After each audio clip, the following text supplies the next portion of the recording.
Yo, what's up, guys? Welcome back to another episode of the podcast. We haven't done an episode in a while, and yeah, we did, but we're gonna archive that. Maybe release it one day. Maybe not. Difficulties. Yeah, we'll just call it that. Yeah. Just a little disclaimer: this episode is gonna be pretty serious. We're not gonna joke around much.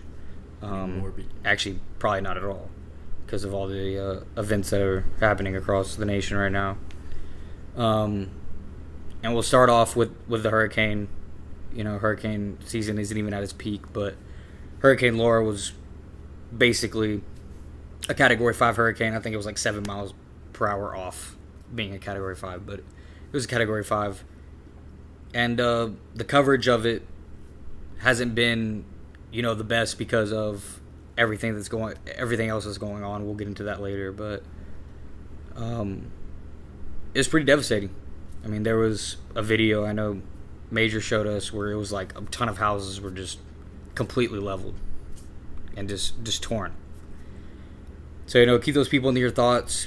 Try to do everything that you can. If there's some things that you can donate, I know I want to try to help in any way that I can. So, but be mindful of that, because a lot of people definitely went through some things with that hurricane and lost a lot of things. So, I don't know. What do y'all think about that? Yeah, a lot of people are going to be displaced, and a lot of people were already under so much economic stress because of the conditions with COVID and the lack of aid that we've gotten for that. And so a lot of people were already on the precipice of, housing disaster. And then you have a hurricane that comes through with winds like those and devastates so many homes. It's just going to leave so many people displaced without money. And you know the aid's not going to be sufficient. So Yeah, no. Yeah. What's saddening to me is the region it hit. For people that aren't from Texas or Louisiana, as soon as you get east of downtown Houston, you enter a 4-hour drive, which is just lined with petrochemical factories, which is an area that's going to be underwater if we continue our current ways in terms of carbon emissions.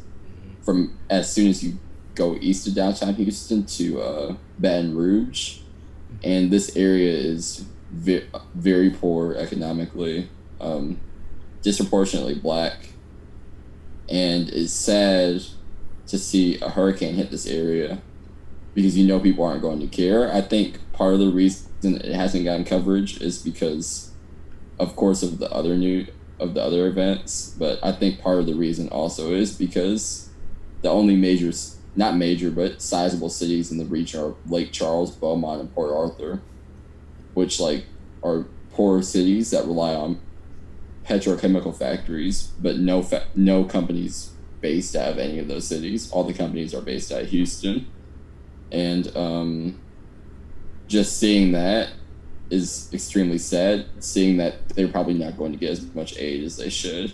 Seeing that people are going to be displaced forever, and there's not going to be a lot of care about it because of who those people are. And I think there is some racial factor in that. I think the region is 30 to 40% black, but even the white people in the region won't be cared about as much as, let's say, if a storm had hit a nicer part in Houston. And it's just sad for me to see. And it's going to continue being this way as hurricanes get stronger, as we continue to wreak havoc on the planet.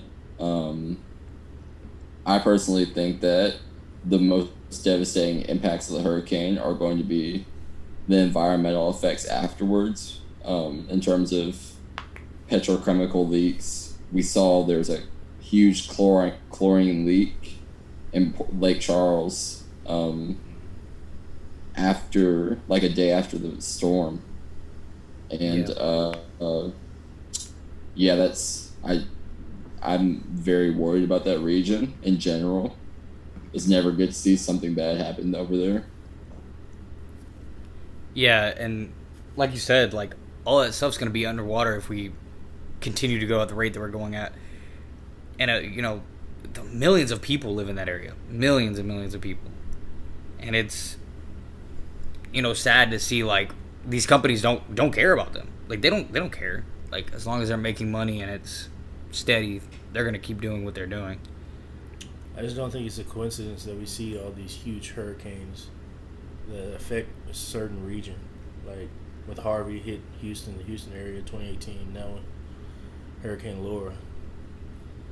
I mean, it's where the oil capital is, basically Houston and Louisiana. I mean, those are two major oil and natural gas ports. So I don't think that's a coincidence. But hopefully get somebody in office, man, to help so we can get a Green New Deal and change some of this. But yeah, the Green New Deal is very important. We might be already past that point. So yeah. Even infrastructure-wise, the infrastructure in that 4-hour drive, y'all have taken it. Oh yeah, so bad. It's some of the worst I've seen. There's a bridge in Lake Charles that has a 6.6 out of 100 safety rating. Oh my god! That bridge is rickety.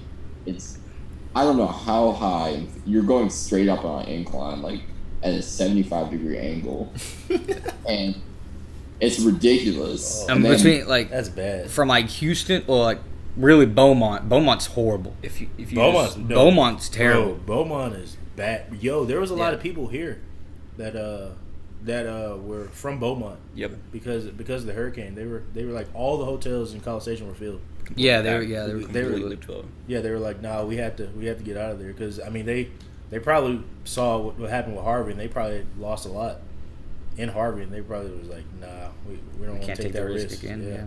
And they were right. I mean, basically, Category 5. Yeah, a 14-year-old girl was killed in her house. He was killed in the town my family lives in. Oh, really? Beaumont? Yeah, my family lives in Leesville and East Texas? No, basically it's 14 miles from the border in West Louisiana. But the crazy part about it is Leesville is it's like 150 miles from the coast. It shouldn't be getting Category 2 speeds of hurricanes. That's what I'm saying, dude. Like, and Arkansas shouldn't be getting tropical storms. Yeah. Yeah, like what? Yeah. Said that it was way worse than Rita. Like they're fine, but they were like, this is out of control. Why are we getting Category 2 winds?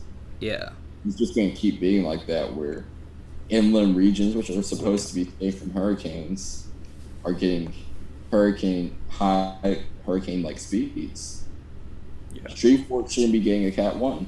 Shreveport's literally on the same plane as Dallas in terms of latitude. Shouldn't be getting a Cat 1. Yeah, no, it should be. But yeah, I don't know, man. And then,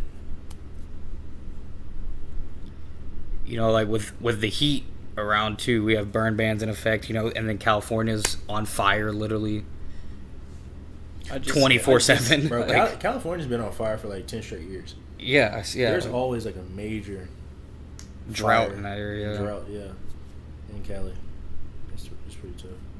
Yeah, those fires were like insane. Like I was watching some of the coverage on it, and I was like, and then it's only a matter of time for the earthquakes, you know.